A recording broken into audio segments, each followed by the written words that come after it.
মাত্র 3 মিনিটে তোমাদেরকে আমি ভিনেগারের প্রস্তুতি এবং হচ্ছে খাদ্য সংরক্ষণ কৌশল পড়াবো, এবং এটা এই চ্যাপ্টারের সবথেকে গুরুত্বপূর্ণ কর্মমুখী রসায়নে। এবং তোমাদের ভাগ্য যদি ভালো থাকে তাহলে এখান থেকে তুমি অবশ্যই একটা সিকিউ কমন পাবা। ওকে, তাহলে চলো দেখি। তাহলে প্রথমে হচ্ছে ভিনেগার জিনিসটা কি এটা আমাদের জানতে হবে। ভিনেগারটা হচ্ছে ইথানোয়িক অ্যাসিড বা হচ্ছে অ্যাসিটিক অ্যাসিডের 6 থেকে 10% জলীয় দ্রবণ। ওকে, এটা তুমি জানবা। জানার পরে হচ্ছে তুমি বিক্রিয়াগুলো খেয়াল করবা, ঠিক আছে। প্রথমে হচ্ছে আখ বা খেজুরের রসে কত পার্সেন্ট হচ্ছে আমাদের সুক্রোজ থাকে। ওকে, এটা হচ্ছে 16 থেকে 20% সুক্রোজ চিনি থাকে। ওকে, সংকেতটা ভালো মতো খেয়াল করবা, C12, H22, O11। ওকে, আচ্ছা, এখন পরীক্ষায় তোমার মেইনলি কোন জায়গা থেকে প্রশ্ন আসে, বইয়ে অনেক কিছু লেখা আছে। তোমার পরীক্ষা হলে এই বিক্রিয়াটা তুমি হচ্ছে খুব সুন্দর করে দেখে যাবা, খুব সুন্দরভাবে এই বিক্রিয়াটা দেখে যাবা। দেখো C12, H22, O11 এটা হচ্ছে সুক্রোজের সংকেত এটা। ওকে, এবার দেখো এখানে মেইনলি যে এনজাইমগুলো কাজ করে ইনভার্টেজ এবং হচ্ছে জাইমেজ, এগুলো হচ্ছে ইস্ট থেকে আসে। ইস্ট থেকে ইনভার্টেজ এবং হচ্ছে জাইমেজ আসে। প্রথমে খেয়াল করো, প্রথমে হচ্ছে ইনভার্টেজ টেম্পারেচারটা খেয়াল করো 37 ডিগ্রি সেলসিয়াস। এখানে যেটা উৎপন্ন হয় সেটা হচ্ছে ইনভার্ট চিনি।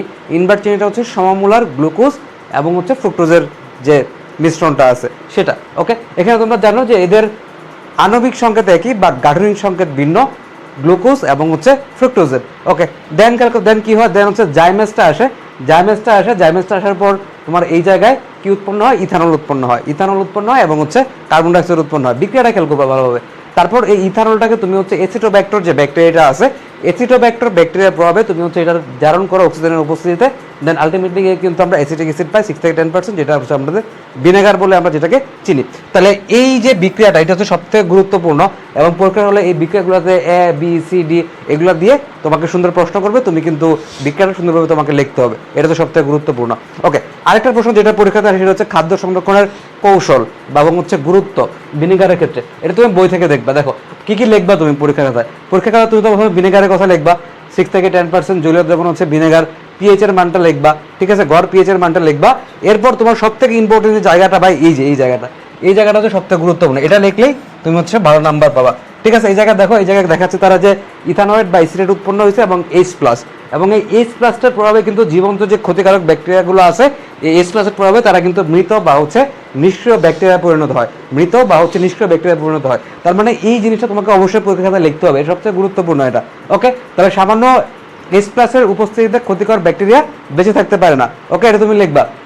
আচ্ছা, তারপর তুমি লিখতে পারো যে ব্যাকটেরিয়া নিজেদের খাবার গ্রহণ করে, বংশ বিস্তার ঘটায়, ঠিক আছে, প্রিজারভেটিভস এগুলাকে রক্ষা করে, এগুলো জাস্ট তুমি লিখলা, বাট এই বিক্রিয়া তোমাকে অবশ্যই লিখতে হবে। তারপর খেয়াল করো, তারপর তোমাকে যেটা লিখতে হবে সেটা হচ্ছে যে এই লাইনগুলো তুমি লিখতে পারো, প্রিজারভেটিভ রূপে আর হচ্ছে যে 3% অ্যাসিটিক অ্যাসিড এবং 4% অ্যাসিটিক অ্যাসিড লবণ মাইক্রোঅর্গানিজম মরে যায়, বৃদ্ধি বাধাপ্রাপ্ত হয়। তারপর দেখো যেখানে তারা পিকলিং এর সংখ্যাটা দিছে, যে খাদ্যবস্তুকে ব্রাইন বা গাঢ় লবণের পানিতে ডুবিয়ে নিলে খাদ্য থেকে পানি দূর হয়ে যায়, তারপরে খাদ্যবস্তুকে ভিনেগারে সিক্ত করা হয়। জাস্ট এই কথাগুলো একদম সিম্পল কথা তারা লিখছে। আর ভিনেগারের গুরুত্ব যদি তোমাকে বলে তাহলে তোমাকে কিন্তু এই জিনিসগুলো লিখতে হবে, কোন কোন জায়গাতে গুরুত্ব আছে।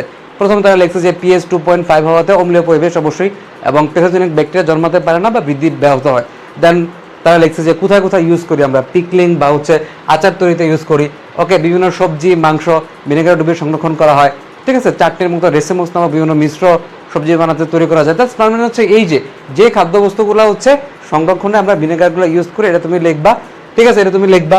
যদি তোমার পরীক্ষায় প্রশ্ন করে যে খাদ্যদ্রব্য সংরক্ষণে ভিনেগারের গুরুত্বটা, আর যদি কৌশল বলে তুমি তো এগুলো লিখবা, কিন্তু মেইন ইম্পর্টেন্ট তুমি দিবা হচ্ছে এই দুইটা লাইনের উপর, যেটা হচ্ছে সবথেকে বেশি গুরুত্বপূর্ণ। ওকে, তাহলে এটা হচ্ছে এই চ্যাপ্টারের সবথেকে গুরুত্বপূর্ণ টপিক কর্মমুখী রসায়নের, এবং আশা করি যে হচ্ছে তোমাদের ভাগ্য ভালো থাকলে এখান থেকে একটা সিকিউ অবশ্যই কমন পাবা।